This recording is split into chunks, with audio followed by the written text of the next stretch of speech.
Sejam bem-vindos. Nós estamos começando essa proposta nova da Associação Médico Espírita de realizar seminários mensais, mais voltado para colegas médicos, pessoal da área acadêmica, uma maneira também de chamar os colegas ao diálogo, à conversa, e a conhecer o trabalho da AME, né, a proposta que nós temos. Então, hoje nós estamos iniciando essa nova fase, essa nova proposta, com os seminários mensais. O próximo seminário vai ser dia 9 de abril, que é o nosso irmão Durgante, né, o colega Durgante, que é geriatra, e vai falar sobre o envelhecimento do médico, né, sobre como lidar com essa fase de envelhecimento e a importância da espiritualidade nessa fase para cada um de nós, especialmente aí para o médico também, que o médico também envelhece, infelizmente, né? E enfrenta os limites que o corpo vai impondo, né? E nós temos que lidar com isso de uma maneira ou outra. Então, a nossa proposta desta noite é falar um pouquinho sobre essa intersecção entre a medicina e a espiritualidade, né? Na verdade, essa ligação da religiosidade, da espiritualidade com a medicina, ela acompanha a própria história da civilização humana. Nós vamos ver que dentro da história dos xamãs, né, da própria mitologia grega, a história da Grécia, em que os doentes iam dormir no templo de Asclépios para poder sonhar com a cura, né? Sonhava com a serpente, que é o símbolo da medicina, e ali obter, através da oração, dos rituais, aquela orientação com relação à sua saúde. Então, a medicina, a saúde, sempre estava envolvido, sempre esteve envolvido com o campo também da espiritualidade, né? Só que, com o passar do tempo, houve uma ruptura entre o pensamento religioso, o pensamento científico, né, o pensamento mecanicista newtoniano, foi tomando conta, né, o pensamento de Descartes, que quis separar a mente, o espírito da ciência, o espírito do corpo, né, a alma da matéria. E aí houve uma influência desses pensadores que levou a essa ruptura e essa concepção mecanicista do mundo. O ser humano, ele é uma máquina, é visto como uma máquina, o coração uma bomba que bombeia, e passamos daí a cada vez mais fragmentar o ser humano em sistemas, em repartições, e vamos perdendo essa visão de totalidade do indivíduo. E aí passamos a estudar o sistema digestivo, o sistema respiratório, né, o sistema nervoso, mas desconectado dessa visão de totalidade. E isso acabou influenciando toda a nossa medicina, essa visão mais fragmentada, e também da gente olhar mais o órgão do paciente do que o paciente. Então, geralmente, o médico geralmente trata o estômago do paciente, o pulmão do paciente, mas não o dono daquele coração, não o dono daquele estômago, não o dono daquele pulmão, né? É uma tendência de nós ficarmos mais presos na visão organicista da medicina. E essa, então, diretriz newtoniana gerou a fragmentação do conhecimento, a compartimentalização do saber, procedimento analítico, modelo matemático do conhecimento, controle e manipulação da natureza, né? E a afirmação de verdades científicas absolutas, como a ciência fosse algo determinante. Só que a gente percebe que a própria evolução do pensamento científico, ela vai se desmentindo, né? Tem certas verdades em medicina que hoje não é mais verdade, são mentiras. E a gente sabe que muito conhecimento que hoje é considerado uma verdade, amanhã, no futuro, com a evolução do pensamento científico, vai haver mudanças. E, nesse processo, houve uma grande discussão, né, entre Claude Bernard e Pasteur, que tinham abordagens diferentes naquela época. Os dois cientistas franceses, amigos, íntimos, Só que Claude Bernard tinha um pensamento de homeostase, que a doença vinha do desequilíbrio dessa harmonia que havia do conjunto orgânico, essa homeostase que mantinha a nossa saúde. E a perda dessa homeostase é que favorecia a doença. Já Pasteur, ele desenvolveu a ideia da microbiologia, né, microscopia, identificação dos agentes etiológicos, das bactérias, e dizia que a doença era causada por um agente, um bichinho, né, uma bactéria. Como naquela época as doenças infecciosas havia uma larga escala, né, a gente sabe que a Idade Média que havia passado, houve muitas doenças que destruíram uma série de populações da época, né, pestes e tudo mais, acabou Pasteur tendo vantagem nessa abordagem, pelo esse histórico da medicina. E logo em seguida houve o postulado de Helen-Koch, mais conhecido na medicina pelo postulado de Koch, mas na verdade ele fez uma adaptação do postulado de Helen, que já havia, né, em que Koch, esse postulado vão ser aplicados na área da infectologia, mas de uma certa maneira ele permeou todo o pensamento médico da medicina. Porque o postulado de Koch vai relacionar a doença à origem de um agente, de algo causador da doença.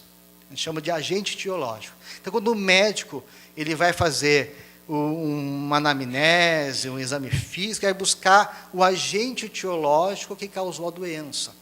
Embora isso está ligado a uma questão mais da infectologia, doenças infecciosas, de uma certa maneira, esses postulados de Koch, ele vai permear todo o pensamento da medicina.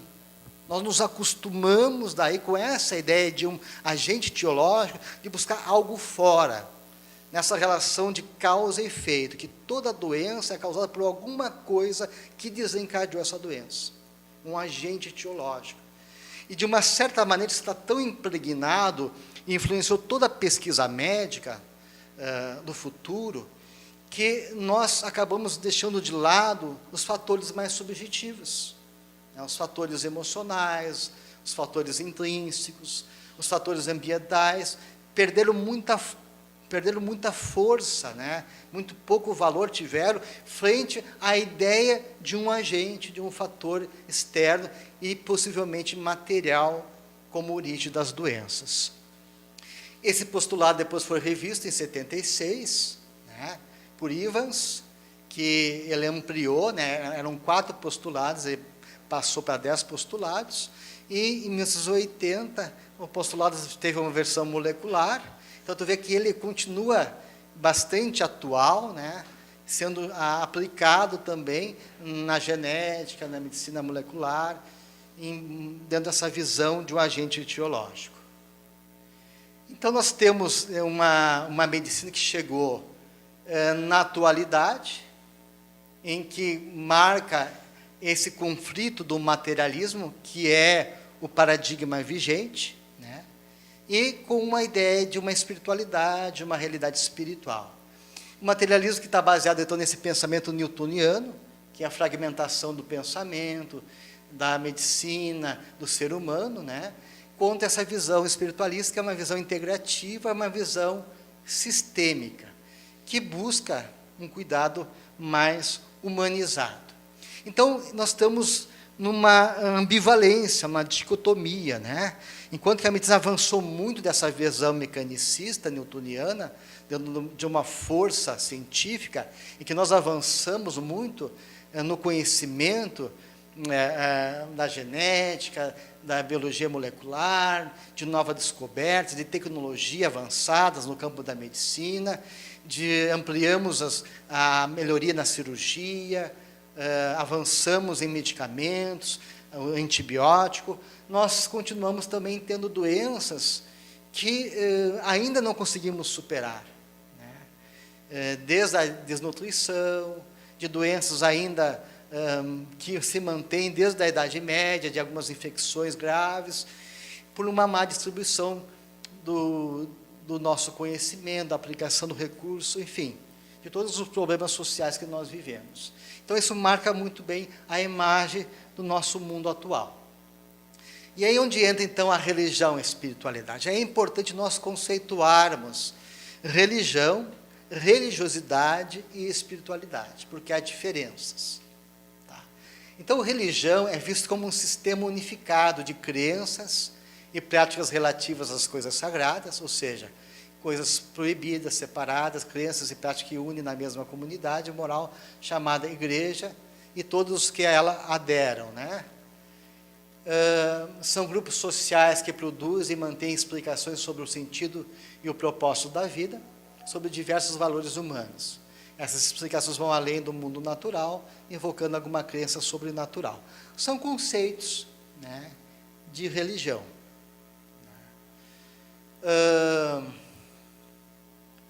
E religiosidade.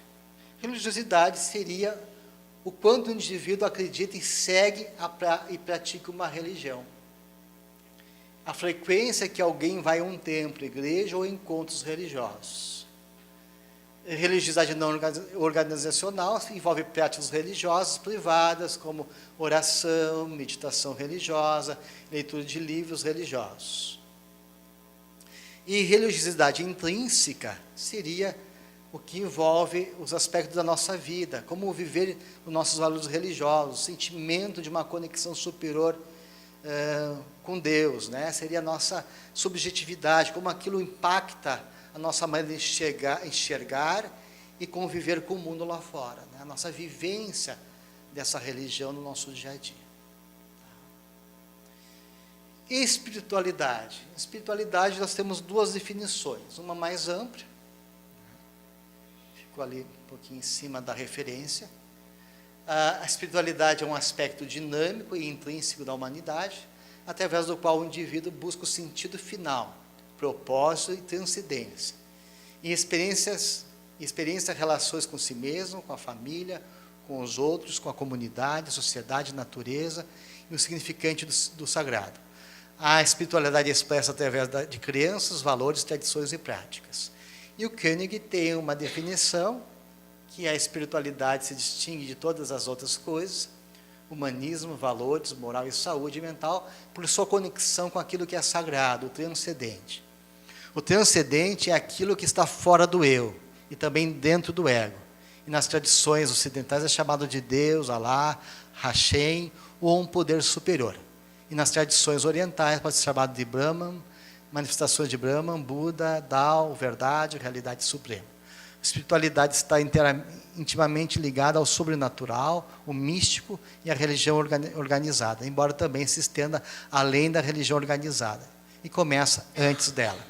Então, a espiritualidade é uma busca individual por um sentido da nossa vida. Qual é o sentido que move a nossa vida?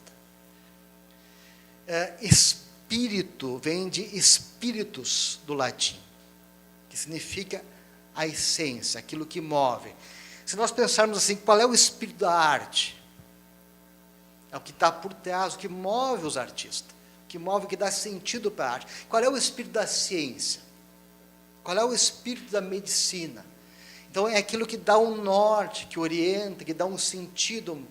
Então, a gente vai dizer que a dimensão espiritual é algo que não é material, mas que é mais importante do que a matéria, porque se ela dá o sentido, ela dá o norte, né? É ela que está ali permeando tudo e a todos. E essa dimensão espiritual, ela é inerente, como fala aqui.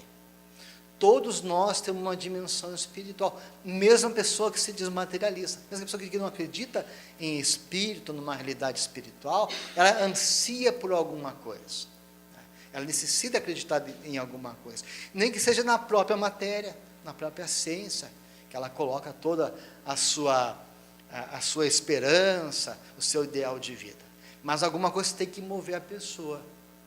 Então, essa dimensão, ela faz parte e é necessária a qualquer condição humana. Ela é algo inerente a todos nós.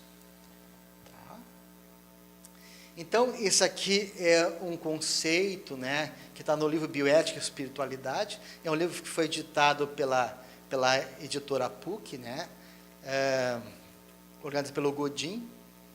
Dr. Godin, aqui vocês devem conhecer ele, da bioética, do Hospital de Clínicas, que toda pessoa é espiritual enquanto dotada de espírito. A espiritualidade não implica necessariamente na fé em uma divindade específica.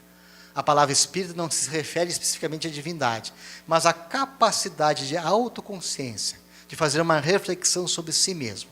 O ser humano é um ser intrinsecamente espiritual, pois demonstra essa capacidade de refletir e de autotranscender-se. E a espiritualidade, ela depende de basicamente 3 componentes. Necessidade de encontrar significado, razão e preenchimento na vida, necessidade de esperança, vontade para viver, necessidade de ter fé em si mesmo, nos outros e em Deus. A necessidade de significado é considerada uma condição essencial à vida. E quando o indivíduo se sente incapaz de encontrar um significado, sofre em função do sentimento de vazio e desespero. Então, quando não tem algum sentido que move a tua vida, quando não tem nada que signifique, ressignifique a tua existência, né, tu entra num vazio existencial. A respeito da condição de sentido da vida, referida pela maioria dos autores como ponto fundamental no âmbito da espiritualidade, seguindo Viktor Frankl, o sentido da vida é um dom e seu sentido nunca desaparece. Viktor Frankl é aquele psiquiatra austríaco, né, que criou a logoterapia, e ele vai dizer então que está fundamentado na vontade do espírito, ou seja, no desejo de descobrir sentido na existência humana e na liberdade da vontade, que significa a liberdade para descobrir esse sentido e escolher uma atitude diante do sofrimento. Para Frankl, o sentido da vida se centra na criatividade, na experiência e na atitude. E ele vai dizer que existem 3 situações que o ser humano nunca pode evitar. Todos vamos passar por essa experiência, que é o sofrimento, a morte e a culpa. Todos nós vamos ter algum momento de sofrimento, seja sofrimento físico ou emocional, né? Uma crise, uma situação, uma perda, uma situação existencial, seja ela qual for esse sofrimento. A morte, que é uma coisa que vai acontecer na nossa família, com nossos amigos, conosco mesmo. E a culpa, ele fala também que é algo inerente, que faz parte da condição humana. E quanto mais estrutura tu tem espiritual, de espiritualidade, maior capacidade tu tem para lidar com esses fatores existenciais. Que nem sempre as condições materiais vai dar essa capacidade. Isso a gente vê muito bem no nosso exercício da medicina. Quando um paciente ele não consegue mais resposta na ciência, a medicina já esgotou todos os seus recursos, não há nada mais a que se fazer, não existe cura para aquele paciente, é a fé que vai dar sustentação para ele. É os valores espirituais que ele traz dentro de si, que vai dar condições a ele de lidar com essa situação em que ele depositava toda a confiança na medicina, no médico, e muitas vezes nós não vamos conseguir. Vai chegar uma hora que nós vamos perder, né, a guerra. Nós vencemos as batalhas, mas a guerra contra a morte, a gente vai ser perdente. A gente pode vencer algumas, mas chega uma hora que a morte vai acontecer. E lidar com essas situações existenciais que fazem parte, não depende só da ciência. A ciência não consegue responder. Eu tenho pacientes que dariam todo o seu dinheiro, né, nessas situações mais difíceis da vida, para ter um pouquinho de fé capaz, né, de dar sustentação para a sua vida. Eu me lembro de uma paciente minha, que ela queria levar o pai era professor universitário da URGS, e ele sempre teve um pensamento materialista, casado com uma colega médica, também professora da Universidade Federal, e ele sempre se negava a fazer uma reflexão quanto a questões espirituais. E ele entrou numa situação grave, de uma doença grave, e ela pediu para mim atendê-lo na residência dele. Ele estava com um quadro bem grave, não podia nem se deslocar para o consultório, dado o estado dele. E interessante que a nossa conversa foi toda uma conversa mais introspectiva, ele chorou muito, né? E ali ele conseguiu quebrar com aquela, né, resistência dele, e de ver todo aquele mundo que ele construiu, estruturado num pensamento materialista, né, dentro daquilo que ele acreditava, desmoronando frente a uma situação que ele estava impotente. Né, que tudo que ele acreditava não estava conseguindo responder naquele momento, as suas dúvidas, os seus medos, as suas reflexões, e a medicina também não estava conseguindo dar a ele o que ele estava buscando. Então é isso que a gente observa, que chega um momento da nossa existência que são inevitáveis a necessidade dos valores espirituais. Então, a tríade de Frank, o sofrimento, morte e culpa, pode ser observada como inserida na análise do trabalho, nas pesquisas médicas, né, que os pacientes vão mostrar que quanto mais grave é o problema daquele paciente, né, quanto maior insegurança ele passa, mais ele sente necessidade de que seja abordado a espiritualidade pelo médico. 90%, as pesquisas médicas mostram que 90% dos pacientes gostariam que o seu médico conversasse sobre as questões espirituais. Mas as pesquisas mostram que a maioria dos médicos não estão preparados, não foram orientados na vida acadêmica, na medicina, a como abordar, como lidar com essas questões. Mas se essa dimensão é uma dimensão intrínseca, se todos nós temos uma dimensão espiritual, nós, como médicos, nós temos que focar nessas dimensões. Como a gente vê a dimensão orgânica, a dimensão emocional, a dimensão social do paciente, tudo influi no adoecer do paciente. Nós temos que perguntar qual é o trabalho do paciente, porque conforme o trabalho, aquele trabalho vai ser um agente perturbador do paciente, né? Se é um trabalhador numa mina de carvão, seu estresse, né? O tipo de vida do paciente vai interferir na sua relação com a vida e também no seu adoecer. E essa dimensão espiritual é como qualquer outra dimensão, que tem que ser também vista e olhada pelo médico. Então, a dimensão remete a um plano metafísico, conforme se encontra por diversos autores, né? Tem-se por espiritualidade o conjunto de todas as emoções e convicções de natureza não material, com a suposição de que há mais do que no viver do que se pode ser percebido, o plenamente compreendido, remetendo às questões como o significado e o sentido da vida, não se limitando a qualquer tipo específico de crença ou prática religiosa. Tá?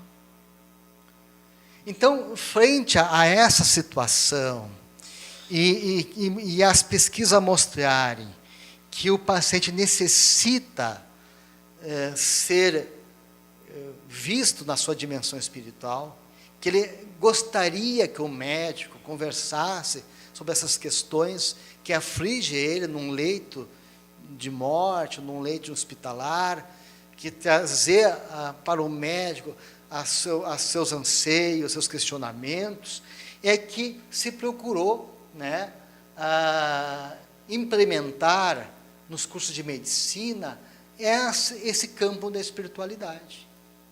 Então, para a Associação de Faculdades de Medicina Americana, a espiritualidade é reconhecida como um fator que contribui para a saúde de muitas pessoas. O conceito de espiritualidade é encontrado em todas as culturas e sociedades. Ela expressa na busca individuais para um sentido último, através da participação na religião ou crença em Deus, família, naturalismo, racionalismo, humanismo e nas artes.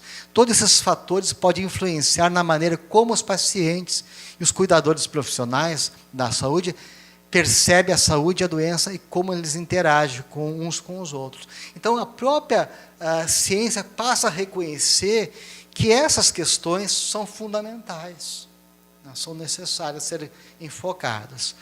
Isso vai avançando, né? Aqui um outro conceito: a espiritualidade é a dimensão que corresponde à abertura da consciência, ao significado e à totalidade da vida, possibilitando uma recapitulação qualitativa do seu processo vital. Portanto, envolve a busca pelo sentido ou significado para a existência e está articulada a uma necessidade mitificante, ao imaginário e ao simbólico. Então, voltando ali um pouquinho, religião é um sistema organizado de crenças, práticas, rituais e símbolos projetados para auxiliar a proximidade do indivíduo com Deus, com o transcendente, com o sagrado. Já a espiritualidade é uma busca pessoal de resposta sobre o significado da vida e o relacionamento com o sagrado ou transcendente.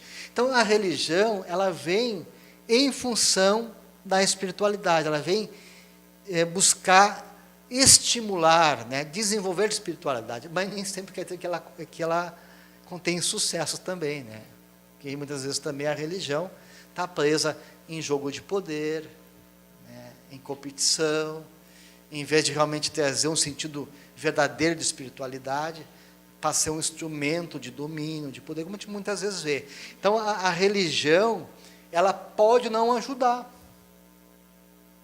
essa espiritualidade. Deveria, né?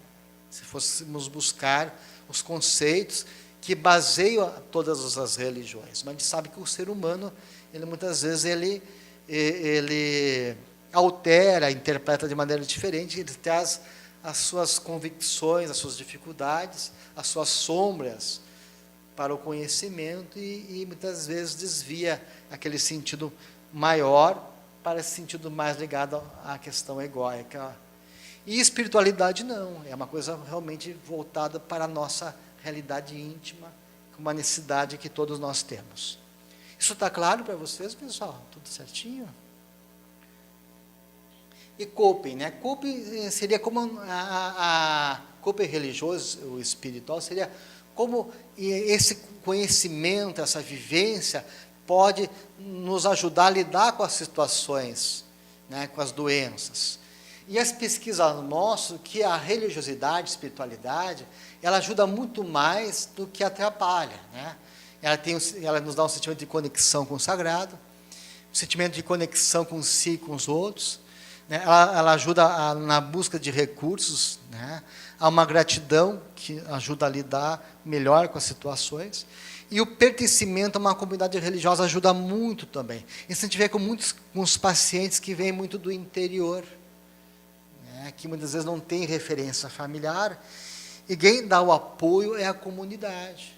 Eu me lembro de um paciente que veio do interior, lá das missões, e que a família pediu para mim localizar uma pessoa de Viamão, né, que era ligada à comunidade religiosa, que acolheu a família, né, não se conheciam, e que muitas vezes ali deu todo aquele atendimento, aquele apoio. Então, a comunidade religiosa é uma maneira de dar um apoio afetivo, um apoio social, né, um apoio religioso. E isso faz uma diferença muito grande também. E o coping negativo, a culpa, né, que muitas vezes a religião impõe, dificultando, curas religiosas que muitas vezes fazem com que o paciente abandone o tratamento médico, né, convencional, isolamento no ciclo religioso, quando a religião, ao invés de unir, né, isola o paciente, o dogmatismo, né, o fanatismo religioso, e os conflitos com a comunidade religiosa. Muitas vezes a pessoa tem um conflito com a sua própria comunidade, né, por convicções pessoais, com diferenças de pensamento. Mas, no campo da medicina, as experiências médicas mostram que a religiosidade e a espiritualidade, ela ajuda muito mais do que atrapalha. Então, nós vamos ver isso mais adiante um pouquinho. Então, por que abordar na prática clínica a espiritualidade? Por que é importante? Primeiro, a maioria dos pacientes são religiosos, e por ter uma dimensão espiritual, né, tem necessidades ligadas às questões espirituais. Os pacientes utilizam dos seus recursos religiosos no seu processo de saúde e doença. Eles querem que suas crenças sejam abordadas, eles necessitam disso, eles exigem isso. E eles passam por experiências anômalas, elas acontecem, né, tem experiências místicas, experiências chamadas de anômalas na medicina. A religião e a espiritualidade diminui o custo de saúde, A gente vai ver que as experiências médicas mostram que a pessoa que tem uma espiritualidade, ela fica menos tempo internado, ela tem menos depressão, precisa de menos antibiótico, menos anti-inflamatório. Então, a espiritualidade, ela ajuda a diminuir os custos com a saúde, né? Isso foi um grande fator porque o governo americano passou, então, a investir muito lá nos Estados Unidos para que a Faculdade de Medicina colocasse cadeiras de espiritualidade, né? E estimulasse isso aí, por um fator também, não só porque a espiritualidade é bom, mas porque também dói menos no bolso do governo, né? As influências da espiritualidade influenciam nas decisões médicas. Nós sabemos que o testemunho de Jeová não aceita transfusão de sangue. Então, se tu conhece o pensamento do paciente, na sua crença religiosa, tu vai saber lidar melhor com os conflitos, né? Tem aquele pastor que vai dizer que a doença é causada pelo demônio, que não vai no psiquiatra, não toma o remédio, né, o antidepressivo, abandona tudo. Então, essas situações todas, nós como médicos temos que saber lidar. E isso envolve essas questões religiosas e espiritual do paciente. E a influência na saúde física e mental que a espiritualidade vai ter também, né? Veja bem, o número de religiosos no Brasil, né? Você vê que a grande maioria da população, ela tem uma religião. A maioria são católicos, né? Tu vê que esse número vai diminuindo, as igrejas evangélicas estão aumentando gradativamente, né? O número de espíritas também houve um aumento, mas nós sabemos que muitas vezes as pessoas, como um bom brasileiro, né? Na segunda-feira ele vai lá no centro de Umbanda, na quarta-feira ele toma o passe na casa espírita, e domingo ele vai lá na missa, né? Tomar a hóstia. Então, muitas vezes a pessoa diz que tem uma religião, mas, na verdade, ela flutua entre várias concepções e crenças religiosas. Essa é uma pesquisa que mostrou que 45% dos americanos dedicaram-se à oração por questões de saúde nos últimos 12 meses. Né? Adultos que oravam eram mais propensos a terem visitado um médico nos últimos 12 meses. Então, você vê que a prática religiosa ajuda, né? Durante a internação, cerca de 88% dos pacientes psiquiátricos e 76% dos pacientes clínicos cirúrgicos reportaram 3 ou mais necessidades espirituais, de querer conversar, de querer falar sobre as suas questões espirituais. Tá? Essa aqui é uma pesquisa que foi feita, um corte de 10 anos, com 177 pacientes com HIV positivo, e mostrou que a maioria dos pacientes, 94%, utilizou algum tipo de coping religioso espiritual para enfrentar a doença, o coping positivo, né? Buscando na religião, na espiritualidade, um fator de apoio ao enfrentamento da doença. Aqui são as várias situações que o paciente buscou, nós vamos passar porque... afinal, o que os pacientes querem?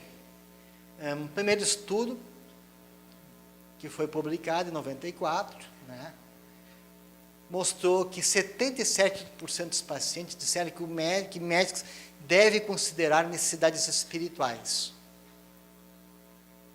48% gostariam que seu médico orasse com eles. Veja só que interessante. E, entretanto, 68% disseram que médicos nunca abordaram o assunto. Então, há um hiato aí. Né? Essa é uma outra pesquisa que mostrou que 456 pacientes ambulatoriais, 1/3 gostaria de ter suas necessidades espirituais abordadas durante consultas. 50% durante um cenário de morte e 19% em consultas de rotina. 2/3 de que seus médicos fossem conscientes das suas crenças religiosas ou espirituais. Então, isso é uma coisa importante, isso dá muita importância. Essa outra pesquisa mostrou de 3 mil pacientes internados, 41% gostariam de ter discussões durante a internação sobre a religião e espiritualidade. 32% indicaram que alguma discussão ocorreu. 8% com o médico, 12% com membro de comunidade religiosa e 61% com capelão. Esses aqui são dados brasileiros, uma pesquisa feita que 101 pacientes internados, 81, né, consideravam que o profissional da saúde deveria reconhecer as suas crianças. E 76% consideravam que tem direito de ter suas necessidades atendidas durante o atendimento médico ou internação. Essa foi publicada numa revista, né, Clínica Médica, em 2013. Nós temos aquela pesquisa também feita pelo nosso colega lá do Hospital São Francisco, cardiologista, fugiu o nome, Lucchesi, né, que repetiu a experiência do Koenig, lá dos Estados Unidos, né, aqui no Brasil, e mostrou também a mesma estatística americana, que 80% dos pacientes apresentou essa pesquisa dele no encontro, né, de cardiologia, e mostrando que também a necessidade do brasileiro é a mesma dos americanos. 80% gostaria de que seus pacientes conversassem sobre a espiritualidade. Aqui, pacientes ambulatoriais, 68% desejam que seus médicos questionem questões sobre espiritualidade durante o tratamento. Essa pesquisa que eu falei, feita pelo Koenig, né, 80% dos americanos diziam que a frase "eu recebo bastante conforto e apoio de minhas crenças religiosas" era verdadeira, né? E que a maioria deles gostariam de abordar esse assunto com o seu médico. Aqui o trabalho do Lucchesi, né, o Mauro Pontes, feito com 200 pacientes, e mostrou que 80%, quase 90% também acredito que a sua fé ajuda, e gostaria também de abordar esse assunto com os seus médicos, tá?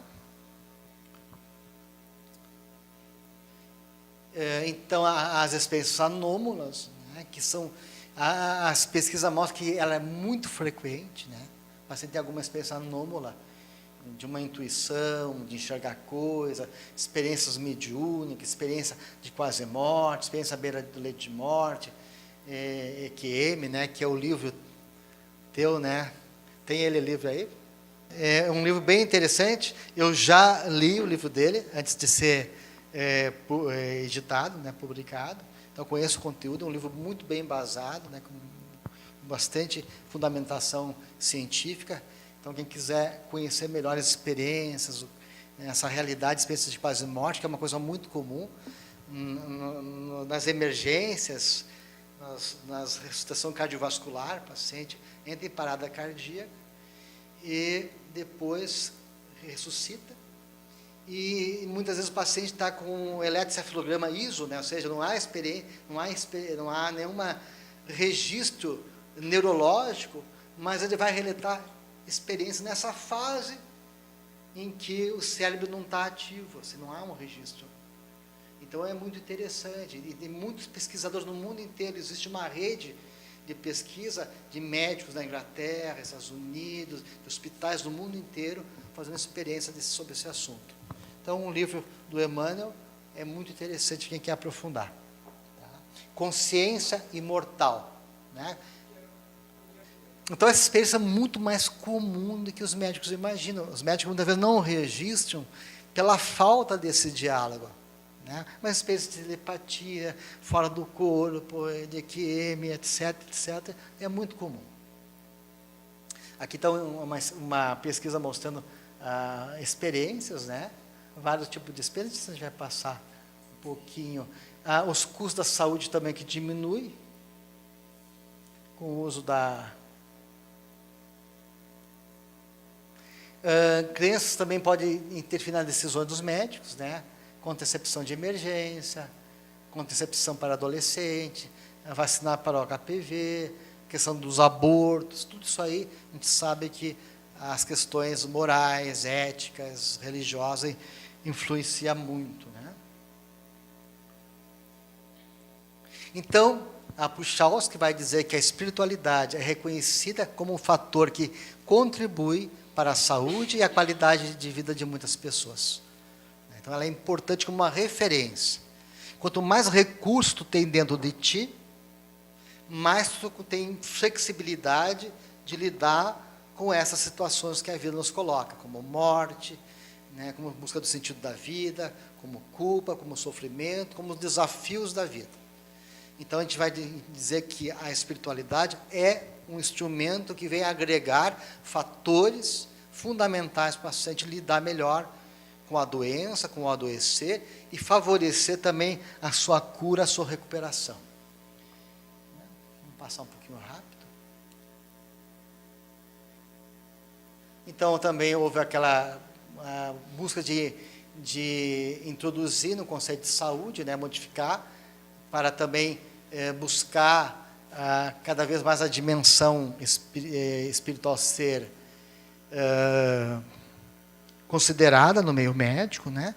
Isso tudo, pessoal, as pesquisas, os debates sobre a dimensão espiritual no campo da medicina, levou, né, para que o colégio, a ação dos colégios americanos de medicina, né, orientasse que os estudantes devem ser advertidos que espiritualidade e crenças culturais e suas práticas são elementos importantes para a saúde e bem-estar de muitos pacientes. Eles deverão ser advertidos que é necessário incorporar essa espiritualidade e crenças culturais e suas práticas dentro dos cuidados dos pacientes numa variedade de contextos clínicos. Eles reconhecerão que sua própria espiritualidade, crenças e práticas possivelmente afetarão os caminhos de relacionamento e cuidados com os pacientes. E aí, então, o colégio, a Associação das Faculdades de Medicina Americana, recomendou, de uma maneira formal, né, que se colocasse no currículo uma cadeira, uma disciplina de espiritualidade nas escolas médicas, com objetivos específicos. Recomenda que os estudantes de medicina tenham habilidade em fazer uma história espiritual, onde se compreenda a dimensão espiritual do paciente, se há qualquer relação com o processo de adoecer do mesmo, assim como se o paciente se utiliza de sua crença como instrumento de esperança para a terapia, valendo-se de seus orientadores espirituais. Considera que a questão da espiritualidade na vida pessoal dos estudantes possa promover um melhor desenvolvimento profissional do mesmo. Então, isso tudo desencadeou uma necessidade de nós nos adequarmos. Se percebeu, nesse processo todo, que a dimensão espiritual é intrínseca, que ela é fundamental para o paciente, e que o médico não estava preparado para lidar com isso. Então, ele tem que ser ensinado a desenvolver na faculdade de medicina, o acadêmico, como criar uma anamnese, como ele vai abordar isso, como é que ele vai coletar a história. E aí começou a surgir várias anamneses, né? Eu vou trazer um exemplo prático para vocês aqui hoje. E como é que está no meio acadêmico hoje em dia a questão da religiosidade, espiritualidade, então, né? Entrando agora nesse meio acadêmico. Então, veja bem, em 93, no ano 93, havia menos de 5 escolas médicas nos Estados Unidos com uma disciplina de religião e espiritualidade para os acadêmicos. Tá. Com esses avanços, essas pesquisas, em 94, das 1.700 escolas americanas,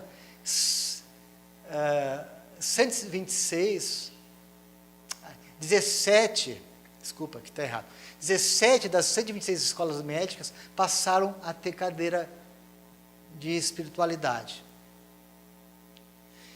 Em 2000, subiu 65 escolas. Em 2004, aumentou para 84 das 126. Em 2007, subiu para 100, mais de 100 faculdades de medicinas americanas introduziram uma cadeira de espiritualidade para abordar esse assunto com os acadêmicos. E hoje, quase a totalidade das universidades americanas tem cadeira de espiritualidade. Tá? E aí, isso foi avançando, foi vendo que era muito importante essas questões, E foi se dando tanta importância que se começou a criar, dentro das principais instituições de ensino americana, centros de espiritualidade e saúde, centros voltados para o debate, para a discussão, né, desses assuntos. Com destaque na Universidade de Duke, né, no Carnegie, em Harvard, o Herbert Benson, né, que é um cardiologista, e assim por diante, que vários médicos começaram, então, a trazer, a abordar, a desenvolver e introduzir essa dimensão espiritual na sua prática clínica. Benson foi o primeiro médico a trazer a meditação e o relaxamento para um dos primeiros na parte clínica, né? Como bom cardiologista, ele foi fazer experiências com monges tibetanos, porque ele ficou sabendo que o monge tibetano conseguia controlar a temperatura corporal, controlar através da mente a fisiologia. Ele ficou muito impactado com isso, porque há uma competição lá no Tibete dos monges sentarem na neve, só com uma tanguinha, e através da concentração da meditação, eles aumentar a temperatura corporal e derreter a neve ao seu redor. E o monge que tem a roda maior de neve derretida ganha. E ele ficou impressionado, e como bom americano, né, levou um monte de aparelhagem lá para o Tibete, botou, né, para ver a temperatura no dedo, na orelha, todo que é lugar, né, mediu, e ele ficou assim, e realmente a temperatura subiu muito, né. Isso aí ele tem um livro chamado Medicina Espiritual, já é um livro muito antigo, ele foi traduzido aqui pelo Brasil, talvez você consiga achar em sebo, né, é um livro muito bom, que é um resumo dos 30 anos de pesquisa que ele fez nessa área. É um livro muito bom, e ele então foi acompanhar um monge tibetano numa consulta lá no vale, né, porque os monges ficam lá na montanha, então desceu o vale lá na comunidade. E ele, acompanhando a consulta do monge, o monge fez uma série de recomendações àquele paciente. Quando ele saiu da casa do paciente com o monge, ele disse assim, mas olha, essas recomendações que tu fizeste ao paciente não servem para nada. Tu sabe, eu sei, mas ele não sabe. Eu estou usando a confiança, a fé dele, para que ele, a confiança em mim, a fé dele, para ele se curar. O que nós chamamos de efeito placebo, né? A confiança no medicamento. Sabe que muitas vezes o medicamento feito de sacarose ou de farinha funciona muito mais do que o medicamento testado pela confiança que o paciente deposita. Tem histórias clássicas na medicina de pacientes que se curaram de doenças, de câncer, mais por essa crença. E o Benson daí trouxe isso aí para Harvard, né? Começou a usar o relaxamento no controle da hipertensão, da arritmia cardíaca, e o mantra também, o uso de palavras associado à crença do paciente, se ele é judeu, se ele é católico, ele vai usar, o médico nunca vai interferir na crença, vai usar o recurso que o paciente possui, e com o paciente meditar naquele pensamento, voltado para a saúde, 20 minutos, e ele vai dizer, nesse livro dele, que ele não viu maior recurso, mais poderoso que a fé na cura da saúde. É de um médico bem tradicional, né? E no Reino Unido, 50% das escolas médicas já possuem disciplina de espiritualidade.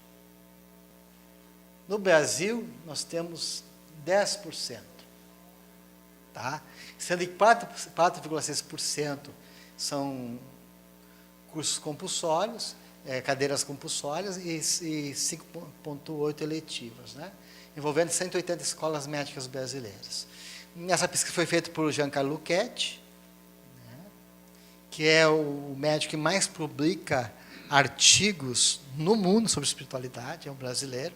O Giancarlo Luchetti, ele é professor da Faculdade de Medicina da Universidade Federal de Juiz de Fora, né, e ele que fez essa pesquisa. E ele pesquisou também como é que os diretores das escolas de médicas viam esse assunto. E 54% achavam que é muito importante. 35% importante. 10% pouco importante. e ninguém achou que nada é importante. Então, a gente vê que há já um certo valorização, uma certa já tendência dos diretores de faculdades a ver como um assunto importante, né? Então, já começa aqui no Brasil, alguns cursos de saúde e espiritualidade, né?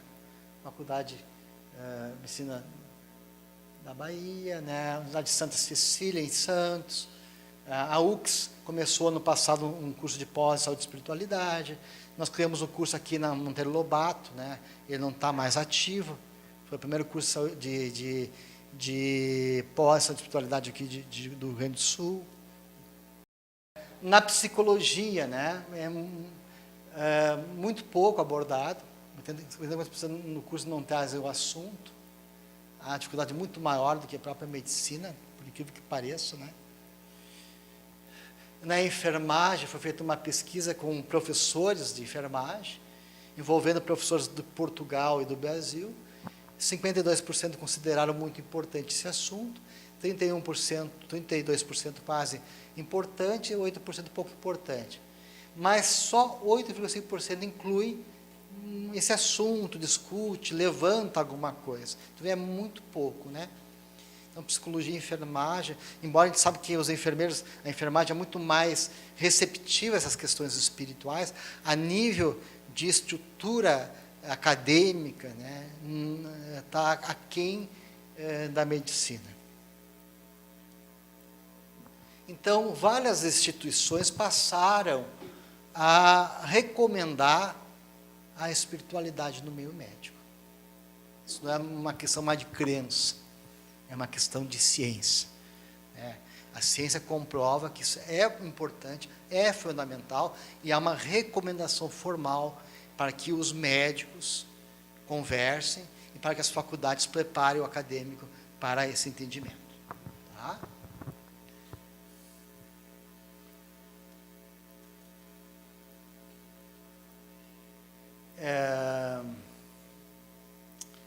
Aqui são publicações, né? Também a gente vê que cada vez mais os médicos estão se interessando por esse assunto, pelas próprias publicações de artigos, a gente vai vendo, né?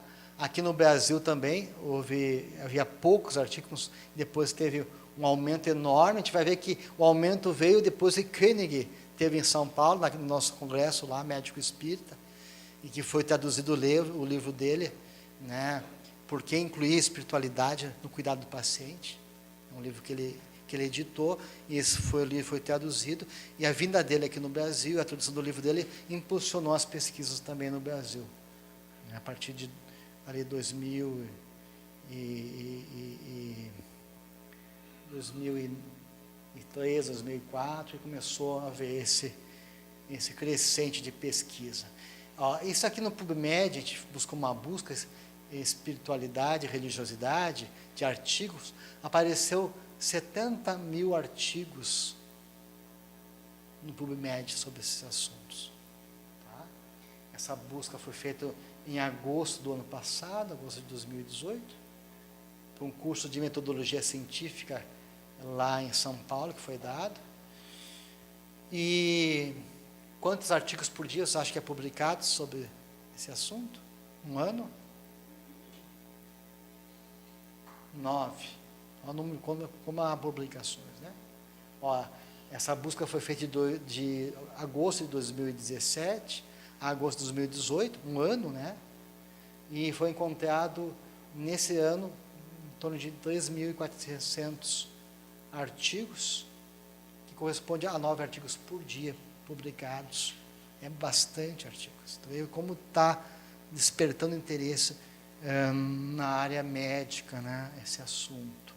Aqui a gente vê a produção de pesquisas, que foi tendo um aumento enorme, né, com o passar dos anos, cada vez maior interesse de publicações de artigos nessa área, em revistas indexadas, revistas de alto impacto científico, não é aquelas revistas que o médico paga para botar o artigo de classificação, muitas vezes duvidosa, são são a revista de classificação A, né, de referência importante no meio acadêmico. Então, houve um crescimento cada vez maior de produção de pesquisa. Né? Qual é o país que mais publica artigos sobre saúde e espiritualidade, vocês acham? Ah? Estados Unidos, né?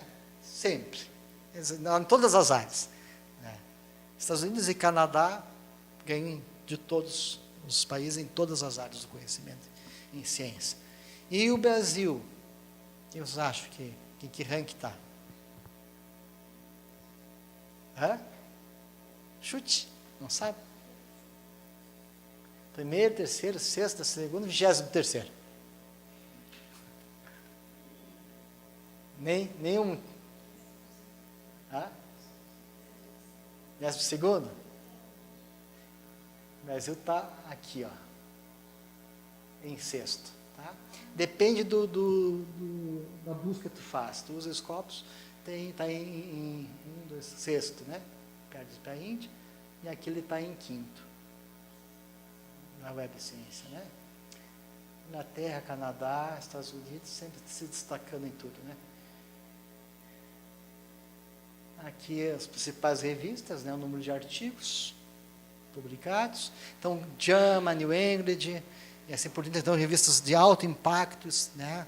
Trazendo assuntos sobre religião, espiritualidade e medicina, aplicação na prática clínica, medicina e religião, né, e assim por diante. Então, dezenas e dezenas de artigos, cada vez mais no meio médico. Né. A ponto de se criar um jornal só para isso, né, religião e saúde, né, várias publicações de livros, Harry Koenig como um dos grandes pesquisadores, né? E esse livro dele, que foi traduzido aqui no Brasil, já tem a segunda edição, que é muito melhor, está ampliada. Eu adquiri no ano passado, quando estive em São Paulo, a segunda edição, muito bom. Quem puder adquirir essa segunda edição, o faça, né? Que esse livro é muito interessante. Aí vários institutos, né? E aqui no Brasil? Primeiro no Brasil, a primeira cadeira, o primeiro seminário sobre esse assunto, várias pessoas começaram várias universidades, a USP, né, a Unifesp, a Unicamp, a Unesp, a Unisa, mas o primeiro curso de extensão foi a Universidade de Santa Cecília, em Santos, que realizou, em 2002. Tá? E a primeira disciplina foi a doutora Eliane, de Embriologia Médica, que idealizou na Universidade Federal do Ceará em 2004. Tá? Então, foi a primeira universidade aqui no Brasil a colocar uma cadeira de espiritualidade. E, a partir daí, várias outras universidades passaram também, a exemplo da Universidade Federal do Ceará, a introduzir esse assunto. Aí começou os núcleos de estudos e pesquisa de espiritualidade, o NUP, né? Núcleo avançado, o NUPM, núcleo de pesquisa da Uni São Paulo, a Unifesp, com parcerias com várias instituições. Os NUPs, o NER, que é um núcleo da UNB, lá em Brasília. Os LIASE, né, que a gente fala, que é a Liga Acadêmicas de Saúde e Espiritualidade. Então, os acadêmicos da Liga sobre esse assunto. Os acadêmicos têm sido um fator importante para introduzir no meio acadêmico. Muitas vezes os professores não estão meio parados, né? A faculdade está um pouco indiferente, e eles vêm com toda a força, nós queremos criar uma liga, e aí eles passam a promover debate. Nós temos o LIAS ali na Universidade Federal aqui, no Hospital de Clínicas já houve vários encontros, né? Tu que é do Hospital de Clínicas tem acompanhado mais direto, né, Mano? Acreditação. Porque hoje em dia, para tu ver, é tão importante a espiritualidade que é um fator de acreditação, ter reconhecimento, de ter uma nota maior. Né?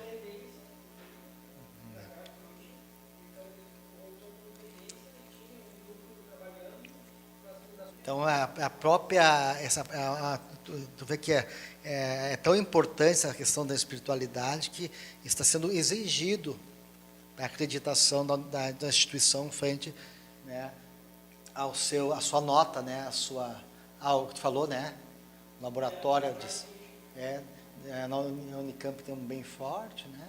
Mas várias universidades estão criando isso aí, tá? Está havendo um avanço. As escalas de avaliação, né?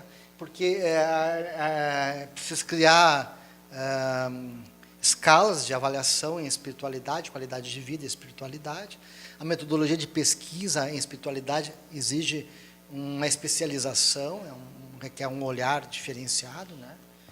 Então já tem várias escalas. Aqui no campo de pesquisas, né, a gente vê que ainda temos que avançar, né? Mas são pesquisas longitudinais, outras, né? Mas são duas linhas mais importantes, a parte clínica e a parte cérebro-mente. A parte clínica está mais embasada, mais estruturada, com artigos e pesquisas mais consistentes.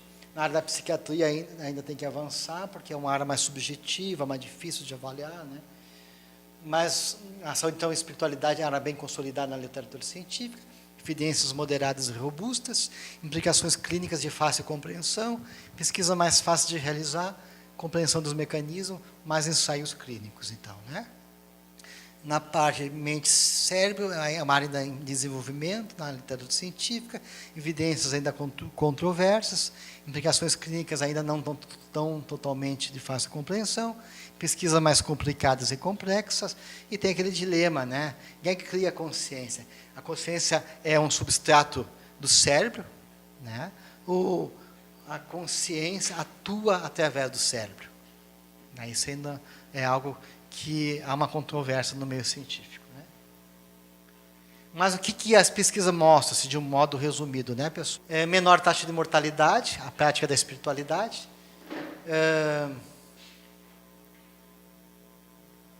Apresenta mais tempo de vida, quem usa a espiritualidade, né? Cerca de 7 anos de vida a mais. Quem tem a vivência, existe espiritualidade, vive 7 anos mais quem não tem uma espiritualidade, né? Essa é uma constatação científica. As pessoas religiosas permanecem menos tempo nos hospitais, 6 dias contra 12 dias, né? Aqui 11 dias contra 25. E aqui é um resumo, o Koenig, ele colocou as experiências mais importantes na área da espiritualidade no final do livro, mostrando que a pessoa tem maior sobrevida, melhor resposta imunológica, recuperação mais rápida, diminuição do envelhecimento celular, diminuição da incidência do câncer, menos ansiedade e menos depressão.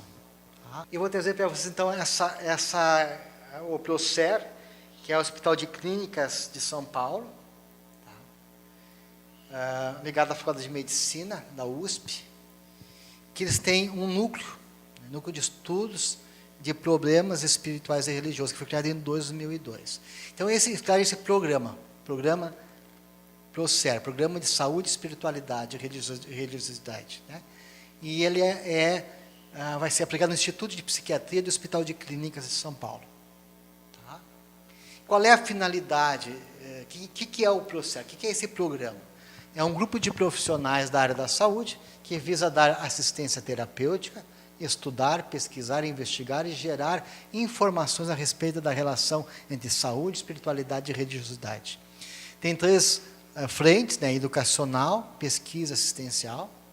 Eles querem fazer, os residentes, estudantes passam por esse processo, eles querem fazer pesquisa e ampliar a assistência ao paciente.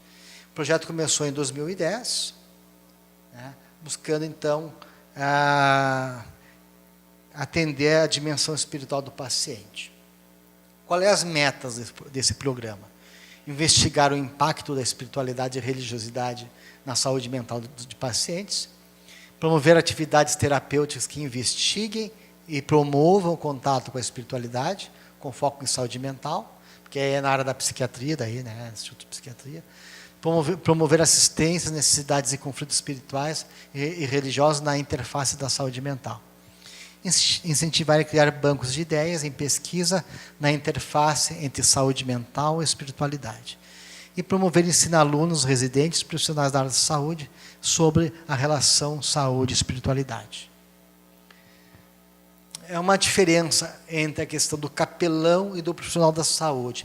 O profissional da saúde, ele não vai abordar a espiritualidade que o paciente necessita. Ele apenas vai fazer um levantamento.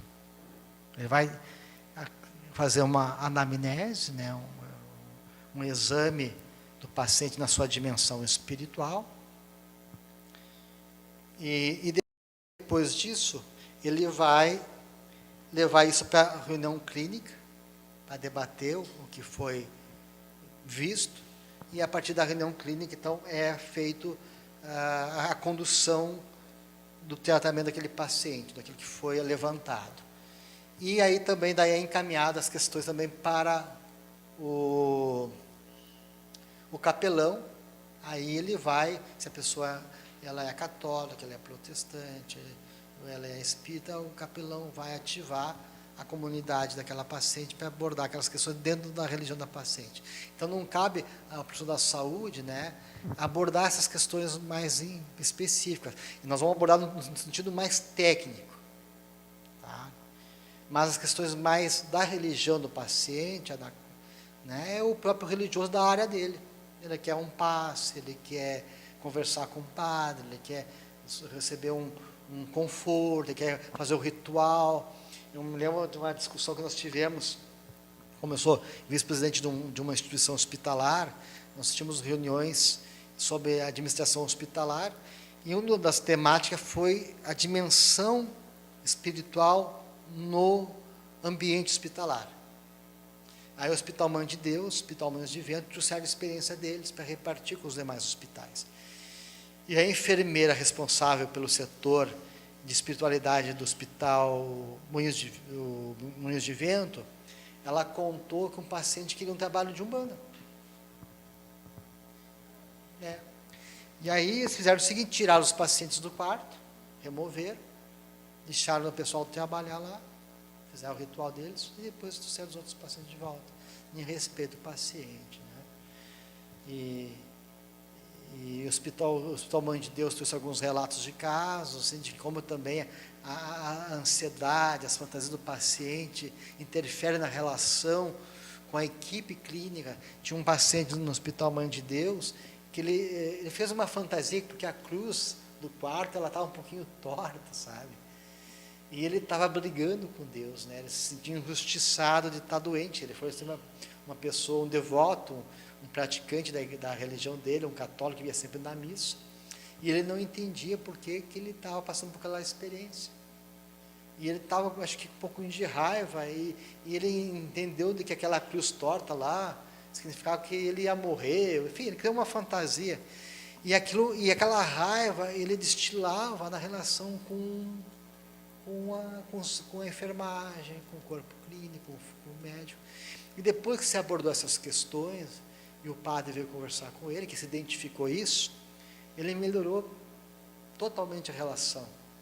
Se tornou mais colaborativo, de fazer o tratamento, de estar mais disponível. Então, tu vê como isso interfere na própria relação com a equipe clínica, né? Porque, incluindo, nós já falamos aqui, muitos pacientes são religiosos, né? A criança ajuda a lidar com as situações de vida e da doença, e o impacto também da religião vai interferir na etiologia, no diagnóstico e na própria evolução do paciente, né? E negligenciar a dimensão espiritual é como ignorar o aspecto social, psicológico do paciente, e resulta em falha ao tratar a pessoa integralmente. E poucos estudos indicam associação entre envolvimento religioso e maior psicopatologia, ou seja, a religião, dentro da psiquiatria, ela mais ajuda do que piora o quadro do paciente. Tá?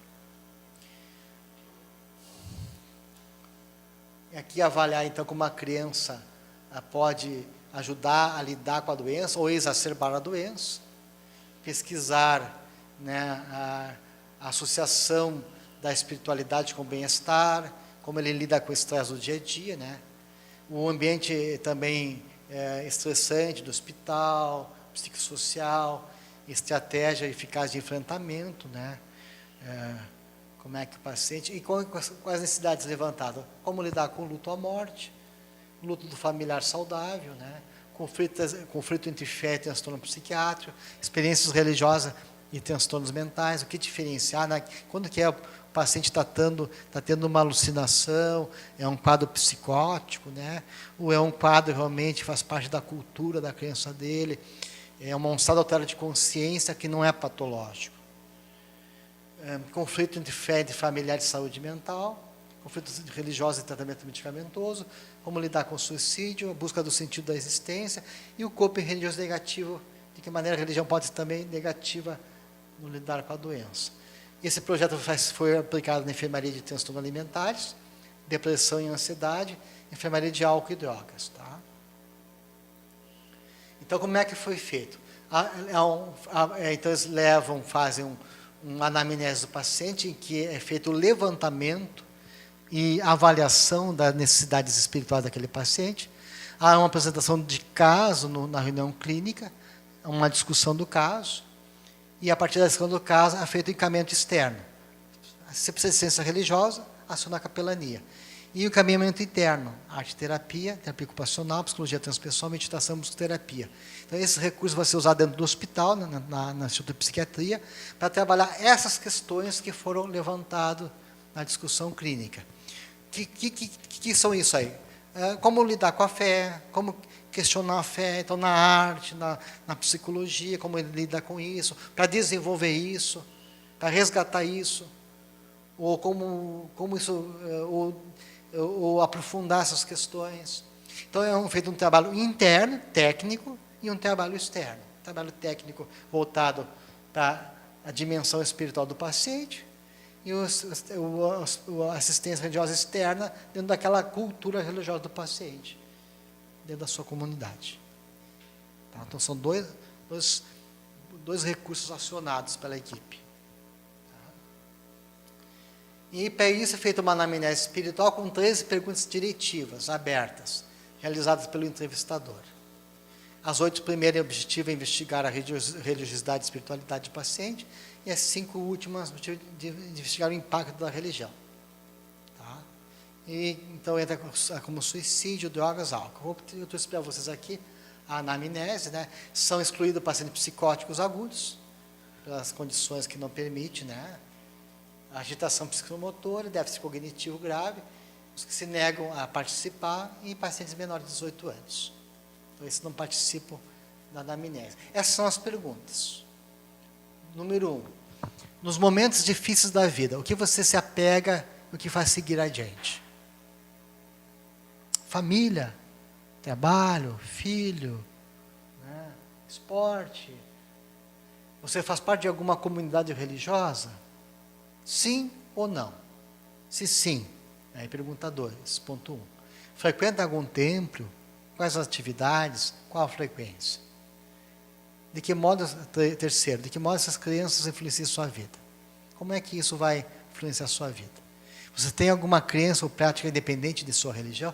Muitas vezes o paciente tem uma religião, né, mas gosta de meditar, gosta de fazer yoga, ou é católico, mas vai lá tomar seu passezinho, né? Enfim. Se ele não tem uma religião, não participa de uma comunidade, quais são os valores diante da vida? Quais são os valores diante da vida? De que modo seus valores influenciam sua vida? Mesmo sem uma religião formal, você tem alguma crença ou prática espiritual? Eu não tenho nenhuma religião, mas eu tenho uma filosofia de vida. Eu sou esotérico, sou budista, eu medito, né, enfim, etc, etc, etc. Tá? Quinta pergunta. Você costuma refletir sobre os aspectos espirituais como motivo da existência, vida após a morte? Você teve alguma vivência espiritual que julga importante?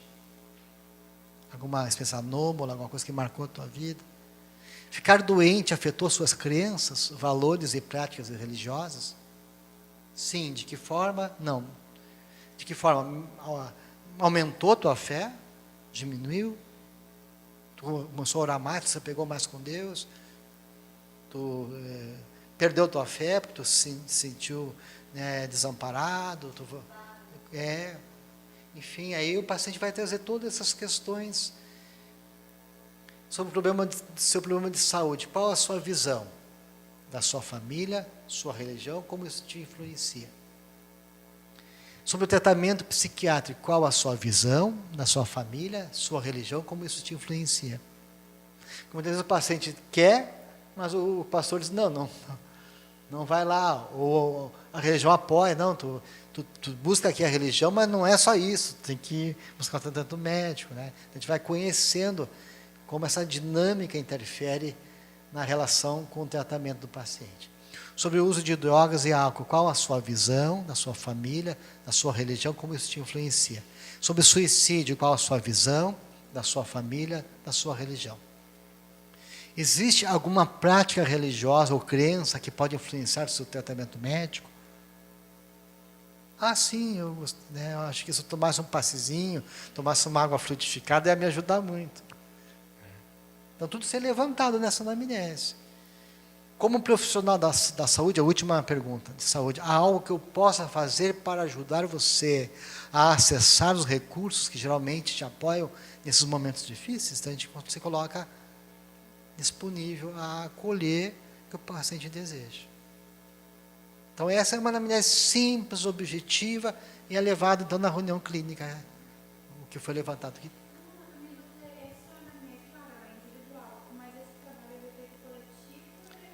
Não é individual, é cada paciente. Claro que isso vai criando um banco de dados, né? Tu vai ter 100 anamneses, para o fim de pesquisa também, de como a religião vai influenciar, então, daí os médicos, os pesquisadores vão ter uma ideia também, né, de como isso está interferindo, vai ter uma estatística, né? E vão fazer publicações tudo disso, vai servir como uma base de pesquisa também. Qual é o hospital? Hospital de Clínicas de São Paulo, Instituto de Psiquiatria de lá. Então, isso é uma adaptação de uma anamnese, que são as referências que eu peguei para vocês. Então, qual é a importância da espiritualidade hoje na medicina? Recuperar a perda da unidade, corpo e espírito, como uma manifestação do humano, propriamente dito. É um desafio para o século XXI. Então, nós separamos, a ciência separou, e agora nós vamos ter que juntar de novo sob uma nova forma de olhar, respeitando as duas áreas, entendendo que as duas áreas podem se comunicar, que pode haver uma conversa, sim, porque se achava que a religião é religião, que a ciência é ciência, uma área não se mete na outra, e ao contrário, não, se mete, se deve interagir, é passível das duas estarem juntas, cada um colaborando na sua área, para o bem-estar do paciente, né? Então, a proposta é essa aqui, né? Geralmente, a relação médico-paciente é uma distância, até porque também há um discurso de poder, né? O médico não me questiona, só usa o medicamento, né? Então, o médico não quer ser questionado, ele não quer muito envolvimento, né, afetivo com o paciente, muitas vezes é uma relação distante, e também isso muitas vezes é confortável para o paciente, porque também ele delega para o médico toda a responsabilidade. Quando o médico exige do paciente que ele participe, né, da sua cura, mudar de rotina, diminui o estresse, faz uma atividade física, come menos carne gorda, né? O gaúcho aqui é difícil. Não, me dá uma estatina aí, me dá um remedinho para o colesterol, que é muito mais fácil do que eu ter que mudar meus hábitos. Então, também é fácil para o paciente delegar toda a responsabilidade. E quando nós focamos na espiritualidade, né, ela gera uma integração entre aquilo que o paciente traz dentro dele, a sua dimensão espiritual, com a saúde. E isso gera também uma relação médico-paciente diferente, porque daí o médico vai usar o recurso que o paciente tem. Eu não vou formar um time. Eu vou usar o meu conhecimento técnico, né, meu conhecimento como médico, mas vamos usar o que tu tem também de recursos, que é a tua fé, teus valores, a tua crença, e nós vamos jogar para ganhar. Tu me ajuda, eu te ajudo, e aí nós temos mais condições de conseguir avançar na melhora do paciente. Então, o médico vai focar a dimensão espiritual, vai fazer ele resgatar, vai incentivar ele, dentro daquilo que ele acredita. Veja, o papel do médico não é influenciar a religião do paciente. Tem que ser católico, não é dar o meu pensamento religioso, não é isso. Isso aí não é ético. Então, é usar o recurso do paciente, até porque só vai funcionar aquilo que o paciente acredita. Por isso que o Benson fazia. Se é católico, Maria, me ajude, né? Se é judeu, shalom. Ele usa aquilo que desperta a fé, que desperta essa força curadora, essa força que é a crença do paciente, nos valores que ele tem, como mais um elemento de melhora, de cura, de conforto, de ânimo, ao enfrentamento da sua doença. Tá? Então, a diferença entre ver e olhar é reparar, né? Então, esse olhar da dimensão espiritual leva o médico a ter um olhar mais respeitoso, mais cuidadoso. Respeito vem de respeitar, do latim, olhar com mais atenção, olhar com mais cuidado. Então, a gente olha para a dimensão do paciente, está olhando para a alma do paciente. E tender a entender esse paciente nessa dimensão maior e mais complexa, e mais integrativa. Quem é esse paciente? Porque senão a gente fica sempre num olhar muito comportamental, muito sintomatológico. É sintomas respiratórios, sintoma digestivo. Mas quem é o dono do coração? Quem é o dono do estômago? A gente dá o mesmo medicamento, o mesmo antidepressivo para todos depressivos, né? Ansiolítico para todos ansiosos. Mas quem é essa pessoa? Que história de vida dele tem? Como é que ele chegou nesse quadro? Então, a história do paciente, a sua crença, o que ele é, passa a ter mais valor para o médico. Porque a gente vai usar esse paciente e os seus recursos na nossa relação médico-paciente e na sua busca da sua melhora. Então, muda, torna o médico mais humano, né? Então, a nova proposta com a espiritualidade, né? Uma proposta de uma medicina mais cuidadosa, mais amorosa, que transcenda as questões apenas fisiológicas, orgânicas, e junto a isso nós não vamos negar, não se nega nada, não se muda nada daquilo que se avançou a nível acadêmico, científico, nós vamos agregar outras coisas. Essa é a proposta dos cursos de medicina, de preparar o médico a focar a dimensão espiritual, a colher uma anamnese e ter condições de falar isso com o seu paciente. Isso é ético, isso é recomendável, isso é uma necessidade que se faz presente nos dias atuais. Então, todo médico ele teria que ter obrigação no seu consultório, junto com a anamnese convencional, acrescentar também a dimensão espiritual. Tá, pessoal? Seria essa nossa singela colaboração, né? Esperamos que essa reflexão incentive cada vez mais a gente estudar, trazer esse debate no meio acadêmico, conversar com os colegas, buscar as publicações, artigos. Tem muitas pesquisas. Eu ia trazer alguns artigos mostrando o que a prece produz, né, a nível de cerebral, a meditação, atuando ali no giro cingulado anterior, melhorando a interface, sistema límbico, sistema cortical, dando a pessoa mais capacidade de lidar com as situações, meditações com pacientes, com médicos clínicos lá nos Estados Unidos, mostrar que o médico que faz meditação, ele tem mais capacidade de tolerância, de paciência com o paciente, menos cansaço. Estudantes que fazem meditação rendem mais. Então, tem muitas pesquisas, e hoje, com a imagem funcional, né, com a imagem que permite te relacionar a prática da atividade mental com a zona cerebral, nos dá muito capaz de fazer essa leitura, né? O que é meditação, oração, aonde ativa, o que produz. E a gente sabe que a prática religiosa diminui a interleucina 6, que é um marcador de inflamação.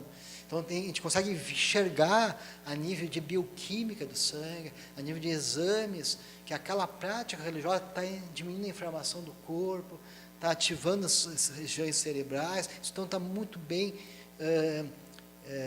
solidificado. E nesses encontros mensais, os colegas vão trazer isso. Hoje a gente fez apenas uma introdução, para não cansar muito vocês, mas a gente quer, em cada mês, até, se possível, trazer alguns casos clínicos, alguns artigos. Acho que muitos colegas vão trazer isso, né?